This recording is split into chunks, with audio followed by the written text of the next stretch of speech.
I've lived 55 years of wins, losses, and wake-up calls. This is the real story behind FIPO. Fuck it, press on, the week's way. Not theory, not hype, just real stories of what life taught me about pressing on when everything else says stop. Everybody, this is Ed Weeks Jr.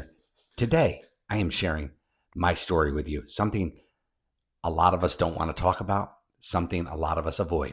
But today, I'm here to tell my full story. So without further ado, here we go. Again, I'm Ed Weeks Jr. I'm 55. I can't even believe I'm saying that. I'm 55. I was born in 1970, back in the good old days. Was born in Newburgh, New York, which is Orange County. I grew up for 5 or 6 years there. In 76, moved to Highland, New York, Ulster County, and currently reside in the city of Poughkeepsie in Dutchess County. So my life of 55 years has extended across just 3 counties of New York: Orange, Ulster, and Dutchess. And I'm super proud of that. I love the Hudson Valley, love it here. Cost of living can be a little crazy, but generally love it. The seasons, the access to everything is beautiful.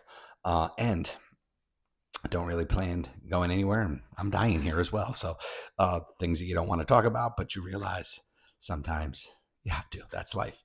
Let's talk about growing up in the 70s and 80s. Awesome, right? Generation X, when people tell stories about street lights being, when they came on, you knew it was time to come home. I didn't have that. I grew up in a town really that didn't have any street lights. So we knew that at dark, you were home.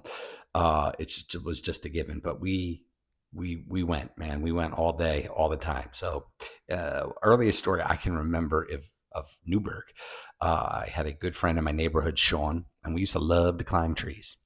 And one day I was in a willow tree, and he was telling me that snakes were coming up that tree. And I can remember a branch breaking, snap, boom. It felt like 500 feet fall, right? It was probably 10 feet. And I turned, and as I turned, I hit my head on a rock on the bottom on the ground at the base of the tree, and just blood everywhere, right? It's 1970s. You didn't go to the ER. You didn't go to the hospital. I remember sitting with ice, pinching my nose, feet up, whatever it was, those time, heart below, whatever the heck the thing was. But the reality was, in that time, that day and age, you didn't rush to the hospital.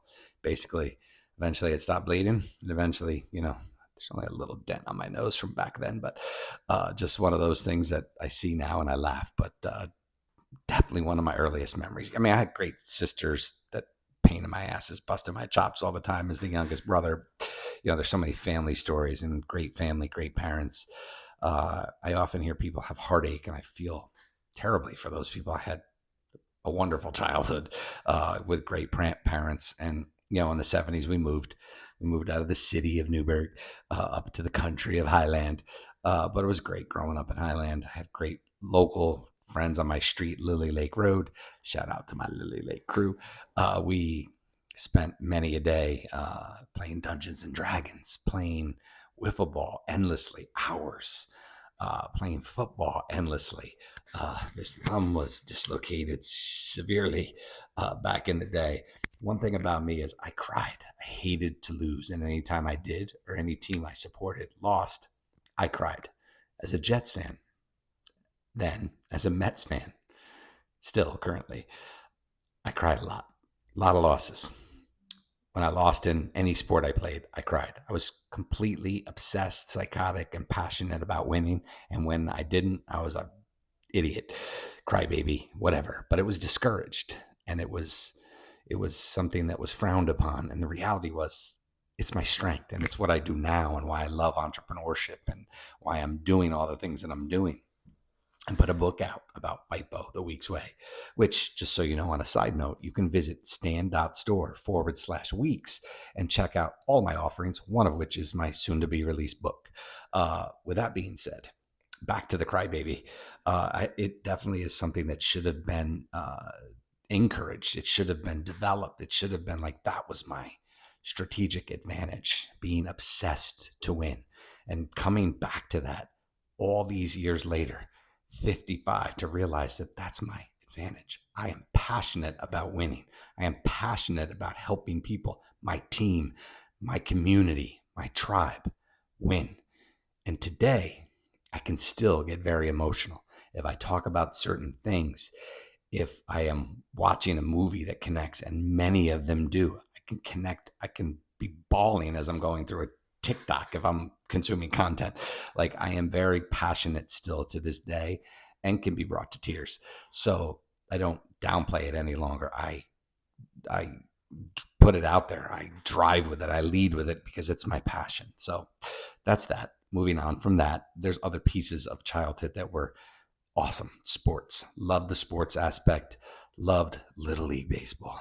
Loved soccer. I grew up in a soccer town. Eventually, my friends, not I, because I quit senior year, but we're state champions. Like, we played in Germany. We had so much fun, but I also suffered a pretty nasty injury. You know, a broken tibia, fibula, snapped ankle, foot was dangling like this, back before you ever saw any of you see these injuries now. I often grab my own leg, because it's like, oh my God, I immediately go back to that ugly sound that it made and the pain that came and the swearing and all the things. But, luckily someone was just trained in that arena and saved me surgery and many, many more complications. I'm blessed to be lucky and fortunate enough that I didn't have to go through all that. But I will tell you, fast forward to my 50s and being obsessed now with walking and a new product I'm going to offer soon around walking, the mindset, an ebook that'll be around that, as well as coaching call to get you motivated to walk. But the life-changing aspect of it, I had trouble when I first started walking, and I've had trouble in my 20s, my 30s, and my 40s with my ankle. I was always told it's arthritis. It was a nasty injury. It's going to come back. Knock on wood, it is something that has disappeared the more I've walked. So I am highly encouraged and encouraging others to get out there for the benefit of walking. I don't run. I'm a big dude. I'll get into some of the weight battles and other things here a little bit later in this video, but walking I highly encourage. So nasty break, ankle, ugly stuff, slowed down some of the sports, eventually got me frustrated enough to give up soccer, but always had a passion as I got taller and more physical with basketball. Loved it. I was a dunker. I could dunk, I could rebound, I could jump. I was the white men couldn't jump. I could jump. I could, at one point during college, I could fly, pushing 42-inch vertical, and I could jam, reverse, 360, backwards, you name it. But, fun stuff, especially after recovering from my ankle. That was quite a cool accomplishment. But, I look back on with great pride at all that. Baseball, I eventually had enough of a coach and eventually quit in high school, and don't regret any of that. Do regret quitting soccer. I played a lot, snapped my leg in half. Should have had the glory of being a state champ, but whatever. I was more interested in basketball and, young women at that time. So moving on to, college. College was interesting. Went to Marist first because I was waitlisted at SUNY Albany, got into SUNY Albany, went there, was taken out of there after a year, and went to New Paltz. The good news is that I finished my undergrad, which I think I literally spent maybe an hour or two total in class. I don't remember ever going to college, but I graduated in 4 years. Meaningful? No. Most important class, senior year, last class, business capstone course taught by somebody from a Wall Street background, all case studies, loved it. But he taught me FIPO. Fuck it, press on. I learned that senior year in college. The only thing I remember in all of my learnings, outside of the Lord of the Rings in high school, God rest your soul, R.I.P. Eddie Douglas. But outside of that one instance of high school, and PEMDAS, please excuse my dear Aunt Sally, from Joan Gallagher. I don't know if you're still with us, Joan, but you were an amazing teacher. The only other thing that ever had any value to me was FIPO. And it really taught me how to get over, move, press on after whatever happens. And then since that time, I met my wife. We've had 3 kids together. We've lost both her parents. We've lost other people along the way. I'm fortunate enough to still have both of my parents, thank you, God. And health and all these other aspects of challenging things, but you learn FIPO and it's something that has immense value. I went in and, corporate world. I did, the corporate grind. I did entrepreneurship early, failed, hit in corporate, hated it, got out of corporate, back into the entrepreneurial side. FIPO has been invaluable for me over the course of all those experiences. It's just that important and that deep that I'm now leveraging it. Again, in my stand.store/weeks, there is my community, which is FIPO based, press on community. There are opportunities to work with me for that mindset. There are journals, books, there's all sorts of pieces that are FIPO based because it's that important to me. And it's gotten me to the point now where I am at 55.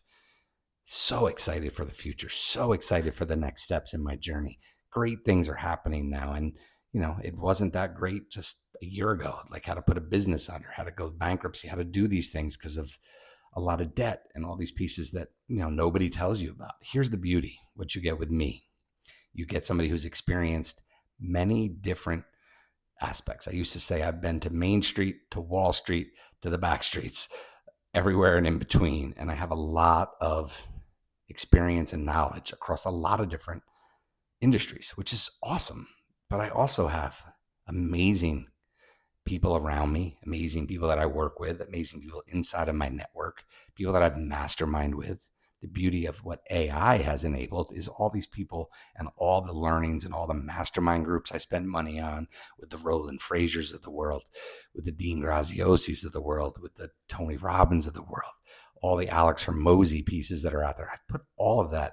So I have custom GPTs that work side by side with me. I don't just ask ChatGPT for advice. I ask Alex Hormozy advice on a money model that I'm considering and running it against his methods and methodologies. So I am able to have higher outputs that I know when I'm going to do something with a client, with a new model, with a new business, that chances are I'm going to do well because that's how you use AI. It's your strategic business partner. And those are the things that I want to teach my community.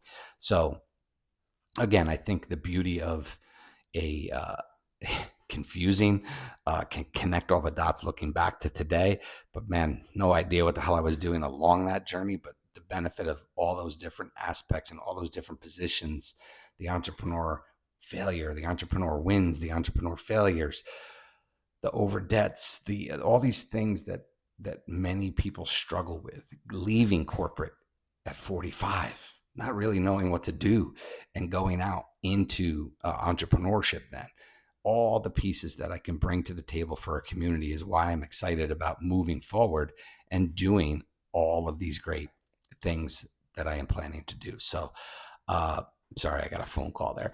I am blessed with my health, and I wasn't always, right. I think a very important piece of this is my health battle.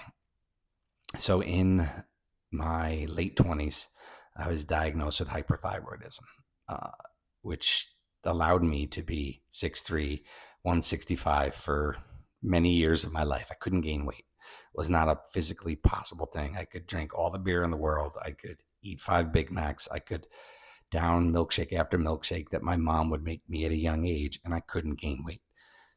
I was diagnosed with hyperthyroidism. I went into the radiation facility to swallow the radiation pill. I'll never forget that. Quick story there. A guy comes in a lab coat, opens a box and says, "Here, take this." And I'm like, "Where's my suit?" Right? You forgot about my suit. Anyways, take that, swallow that. Had to go sit for 6 or 7 days by myself as all this came out of me, all the radiation. And my thyroid is no longer there. It's actually shrunk so much that they can't even see it anymore. With that comes a complete reversal of everything I've ever experienced. It didn't surface at first with so much weight gain. Yes, I gained weight because I was a smoker for, 10, 15 years. When I quit smoking, and that was right around the time of the birth of my son. So he's 14 now, so 13, 14 years. I gained a bunch of weight.